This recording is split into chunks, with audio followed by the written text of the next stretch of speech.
अस्सलाम वालेकुम नाज़रीन, एसएस न्यूज़ में मां भली कार मां फराशा। नाज़रीन, ये अफ़सोसनाक ख़बर मां शेयर कंदा हलूं त सांगड़ जे ॻोठ अब्दुल्ला लगारी में बेरहम पीउ पंहिंजे ॿिनि मासूम ॿारनि समेत ज़ाल जो गलो कपे क़तल करे छॾियो।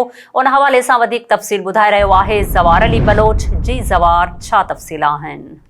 अॼु मां तव्हांखे ॿुधाईंदो हलां त हीउ अफ़सोसनाक वाक़ियो सांगड़ वेझो मंगली थाणे जी हद ॻोठ अब्दुल्ला लेगारी में पेश आयो, जिते बेरहम पीउ पंहिंजे ॿिनि मासूम ॿारनि समेत पंहिंजी घरवारी 35 साला रुख़साना लेगारी खे तेज़ धार औज़ार सां गलो कपे क़तल करे छॾियो।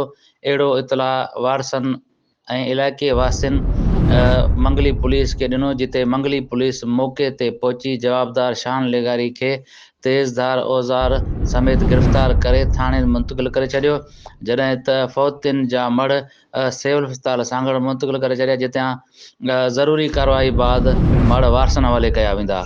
जी।